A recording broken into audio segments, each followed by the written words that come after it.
Apa hubungan Anda dengan korban? Nggak ada. Cuma kenalan gue pas SMA. Sekarang bukan siapa-siapa. Kalau begitu bisa Anda ceritakan bagaimana kronologi Anda saat menemukan jasad korban? Gue cuma dateng. Cuma mau ngecek aja. Ternyata udah mati. Gue aja kaget. Ya, mana gue tahu lah. Pernyataan Anda menunjukkan seolah Anda memiliki hubungan kurang baik dengan korban. Benar? Ya, tapi gue nggak ngerti. Apa hubungannya dengan semua ini? Kami perlu menyelidiki lebih dalam untuk mengetahui keterkaitan Anda dengan kematian korban. Bisakah Anda menjelaskan konflik yang Anda miliki dengan saudara Rania? Dulu, gue pernah nembak dia. Tapi ditolak. Udahlah, lu mau tau apa soalnya? Jika Anda bersedia untuk menjelaskan dengan lebih rinci, interogasi Anda dapat segera selesai. Bagaimana? Maukah Anda menjelaskannya? Dia malu-maluin gue di depan publik. Kalau menurut lo ini informasi penting, gimana perasaan gue? Dia sebut gue cowok nggak tahu diri karena berani-berani nembak dia di depan banyak orang. Dia teriak-teriak sampai semua orang ngeliatin, bahkan ngetawain gue.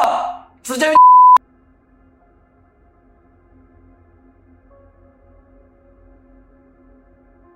Bisakah Anda menceritakan hubungan Anda dengan korban? Hubungan? Untuk sekarang tidak ada. Apa yang Anda maksud dengan tidak ada?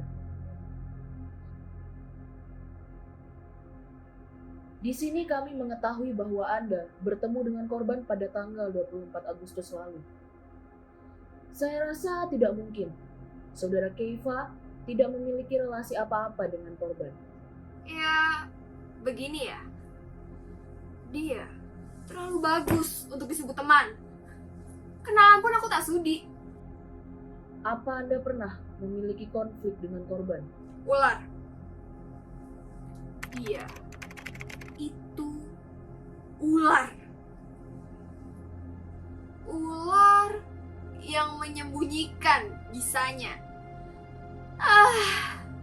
Panggilan itu cocok sekali dengannya. Bukankah pernyataan Anda menunjukkan bahwa Anda punya motif untuk membunuh korban? Wow. Hebat. Hebat. Rasanya derajat saya jadi rendah ya. Motif. Atas dasar apa Anda menuduh saya tanpa bukti seperti ini?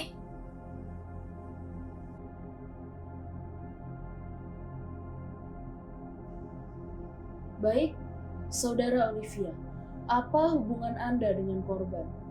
Ruangan apa sih nih? Gelap amat. Gak punya duit ya buat bayar listrik. Sini, saya bayarin. Tapi, habis ini, bebasin saya ya. Apa hubungan Anda dengan korban? Dia satu fakultas sama saya. Dibilang temen, enggak juga sih. Orang dia cuma datang kalau butuh duit doang. Bisakah Anda perjelas maksud dari butuh duit ini? Gimana ya? Saya orang kaya, dia miskin. Kalau butuh duit mah selalu datangnya ke saya. Utangnya sekitar 2 juta. Bahkan ya, sampai dia mati, utangnya belum lunas juga. Kapok saya. Penjelasan Anda berkaitan dengan bukti yang kami miliki bahwa terakhir kali Anda mendatangi saudara Rania adalah karena ia ingin membayar utangnya pada Anda. Benar begitu? Ya, dia sih sempat ngabarin saya lewat telepon. Tapi saya disuruh sekalian beli obat. Tuh, resepin? Apalah namanya. Pas saya datang, cuma diganti 200.000. Coba ibu bayangin ya, utang 2 juta, cuma diganti 200.000. Aneh kan? Kalau begitu, berbicara mengenai utang korban. Sudah berapa lama korban tidak membayar utangnya pada Anda? Dia sih udah minjem duit saja sejak setahun yang lalu. Terakhir kali dia bilang bakal bayar saya minggu depan. Saya dengar dari orang, katanya bokapnya habis kalah judi lagi. Entahlah, ada-ada aja kan alasannya. Sekarang saya bisa apa selain ikhlasin? Jadi saya asumsikan Anda memiliki hubungan yang buruk dengan korban. Ya gimana gak buruk ya? Saya juga bodoh. Mau aja minjemin duit sampai disuruh beli obat. Emang kenapa sih nanya-nanya tentang ini? Hasil otopsi yang kami lakukan pada korban menyatakan bahwa terdapat racun di dalam tubuh korban. Racun? Apaan sih? Saya nggak ngerti.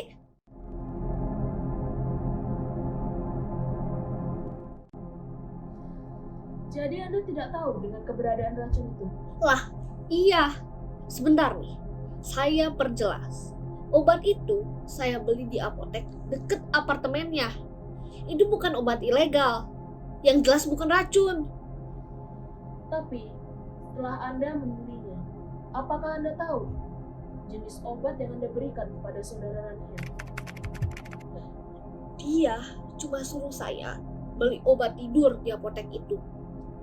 Harus yang warna biru. Jangan asal nuduh ya. Ayah saya pejabat. Gak mungkin lah anak pejabat ngelakuin hal kayak gini. Coba, mana catatan kriminal saya? Saudara Olivia, dimohon tenang. Bisa tolong Anda lanjutkan apa yang Anda lakukan di apotek itu? Di sana, saya nemu 2 obat yang warna biru. Saya nggak ngerti apa-apa. Saya asal pilih. Mana saya tahu kan bakal berakhir kayak gini. Pada kenyataannya, obat yang Anda pilih adalah obat tidur berdosis tinggi. Dosis setinggi itu, jika diminum bersamaan dengan obat penenang alprazolam yang dikonsumsi korban, akan menghasilkan racun. Bagaimana Anda bisa membuktikan bahwa Anda tidak sengaja memilih obat tidur itu? Saya cuma nggak sengaja. Ibu pasti pernah kan yang namanya nggak sengaja. Gimana kalau dia bunuh diri? Kemungkinan itu kecil. Korban memang mengalami penyakit kecemasan dan juga mengonsumsi obat penenang karena anjuran dokter. Terdapat catatan kecil di ponsel korban bahwa alprazolam tidak boleh dikonsumsi dengan obat tidur berdosis tinggi. Korban sudah mengetahui semua ini. dan korban mempercayakan Anda membeli obat tidur untuknya. Apa-apaan nih? Anda nuduh saya? Saudara Olivia, dimohon kerjasamanya. Jika Anda menceritakan semuanya dengan jujur, Anda dapat segera keluar dari sini. Dasar perempuan licik. Gak tahu diri. Setiap saya tagih utangnya, malah saya yang dimaki-maki. Katanya saya pelit, mata duitan.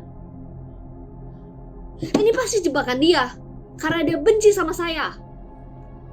Bagaimana Anda dapat berasumsi seperti itu? Dia pasti suruh saya beli obat tidur di apotek itu. Karena dia tahu saya bakal pilih yang mana. Dia ngejebak saya. Berdasarkan keterangan penjaga apotek, korban hanya pernah sekali mendatangi apotek. Dan ketika itu, korban membeli plester luka. Semua jenis obat tidur diletakkan di tempat tertutup, karena bukan obat yang dapat dibeli sembarangan. Baik, pertanyaan selanjutnya. Bagaimana kondisi korban ketika Anda mendatanginya? Nah, itu dia. Pas saya datang, tubuhnya udah memar-memar. Katanya sih, abis berantem gitu sama temennya. Apa yang Anda lakukan pada tanggal 21 Agustus? Gak inget. Kami memiliki bukti bahwa Anda mengunjungi apartemen korban pada pukul 9 malam hari Jumat 21 Agustus 2020. Gue ada urusan sama dia. Tolong ceritakan urusan yang Anda lakukan. Oke. Gue main sama dia. Normal kan? Kok lu pengen tahu banget sih sama kehidupan pribadi gue? Saya perlu mengetahui kegiatan yang dilakukan korban beberapa hari sebelum kematiannya. Dan Anda termasuk orang yang paling terakhir berinteraksi dengannya. Apa sih? Dia yang nelpon gue. Dia yang ngajak. Jujur, gue nggak tahu kenapa lu manggil gue untuk ngomongin ini. Untuk kematian Rania, gue yakin itu nggak ada hubungannya sama gue. Terdapat luka goresan dan lebam di sekitar daerah kewanitaan korban. Tak hanya itu, terdapat muar biru di kedua pergelangan tangan korban. Apakah Anda mengetahui sesuatu? Gue nggak tahu apa-apa ya. Lagian, dia nggak ada ngomong apa-apa. Setelah hari itu, kita udah nggak kontak sama sekali. Mbak harus inget ya, gak ada unsur pemaksaan. Dia yang ngajak duluan. Baiklah, kami juga memiliki bukti mengenai obrolan Anda dengan pacar Anda pada pukul 8 pagi hari Rabu tanggal 26 Agustus. Obrolan? Obrolan apa ya? Apakah Anda familiar dengan kalimat, "Kamu mau aku atau dia yang mau"? Udah! Cukup! Gue nggak tahu apa-apa. Gue cuma mau bikin pacar gue seneng. Gue ngelakuin itu Eva. Apa? Dia bilang begitu? Cowok itu. Bahkan setelah ketahuan selingkuh, dia masih berani fitnah saya seperti itu. Dasar. Dengar ya, saya tidak pernah menyuruhnya untuk membunuh atau apalah itu. Maaf, tapi Saudara Keiva, apa benar Anda yang mengirim pesan seperti itu kepada Saudara Randy? Iya, benar. Tapi apa Anda tidak pernah melihat pasangan bertengkar? Apa hal itu bisa dijadikan bukti? Baik, lalu bisa Anda jelaskan tentang ini?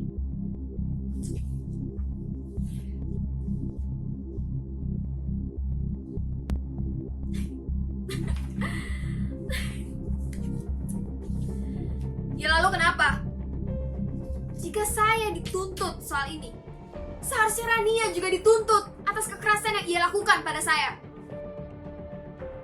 Saudara Keiva, visum menyatakan tindakan kekerasan yang Anda lakukan cukup parah. Dan hal ini membuat Saudara Rania mengalami cedera berat di bagian ulu hati. Hal ini bukan lagi termasuk jenis kekerasan yang sepele. Saya tidak melakukan hal itu. Saya hanya menjambak dan menamparnya. Ya, jika dilihat dari CCTV memang benar. Namun di sini juga terlihat bahwa Anda menjambak saudara Rania hingga masuk ke dalam gang sempit yang berada di luar batas lihat CCTV. Saya hanya melakukan hal yang sepantasnya. Berarti Anda memang melakukan kekerasan pada saudara Rania, bukan? Saya hanya melakukan hal yang sepantasnya. Kekerasan yang Anda lakukan menyebabkan pembengkakan di ulu hati saudara Rania. Saya tidak tahu. Saya tidak memukulnya sekeras itu. Dan jika Anda perhatikan, hasil visum dibandingkan dengan luka di bagian lainnya, pasti ada perbedaan kekuatan, bukan? Jadi bukan saya yang melakukan hal itu. Jika saya dituntut soal ini, ia juga melakukan kekerasan pada saya.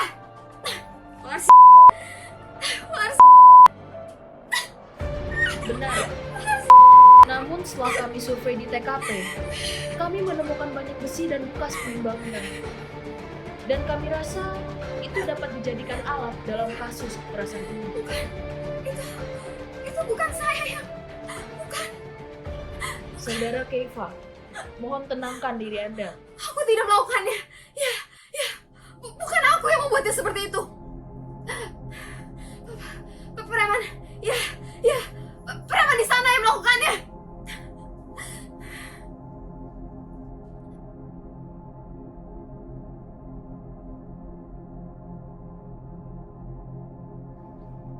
Apa yang Anda rasakan tentang ini? Entahlah. Apapun yang saya rasakan sudah tidak penting lagi, bukan? Jadi apa Anda ingin memberikan komentar perihal kekerasan yang telah Anda lakukan kepada saudara Rania pada tanggal 24 Agustus lalu? Sudahlah. Bukankah semuanya sudah cukup jelas? Komentar apapun yang saya berikan tidak akan mengubah apa-apa lagi, bukan?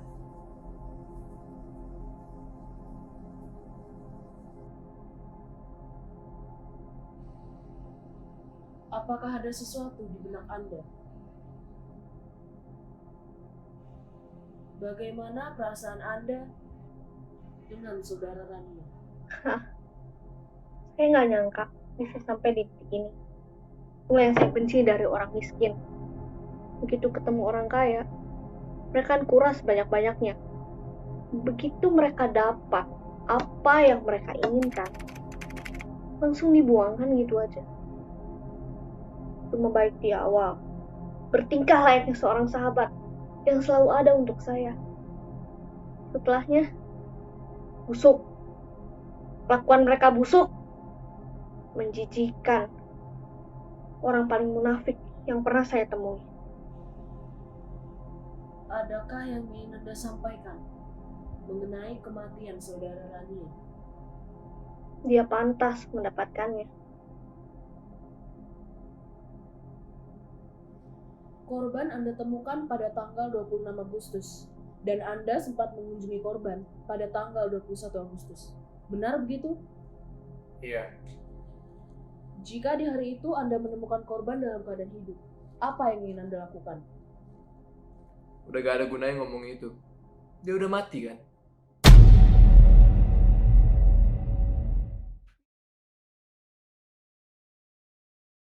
Mendengar tuntutan pembacaan pidana yang diajukan oleh penuntut umum yang pada pokoknya sebagai berikut.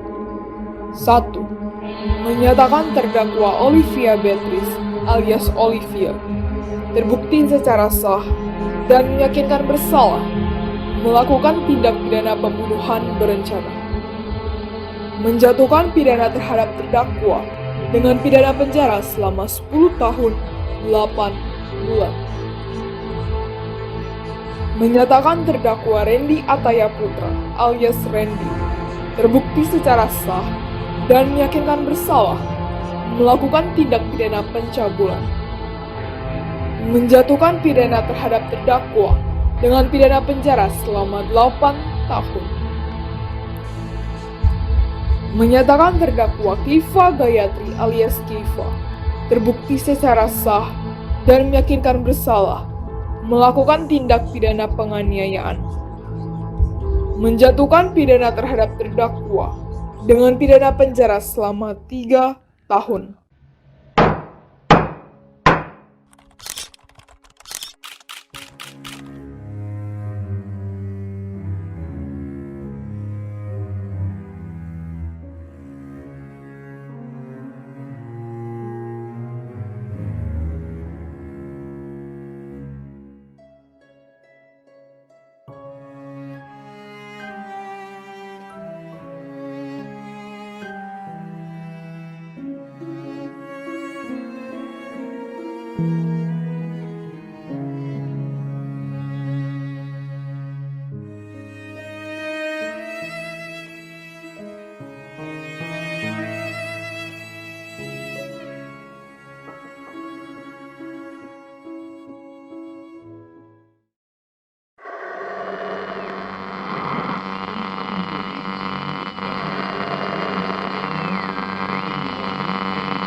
Ah,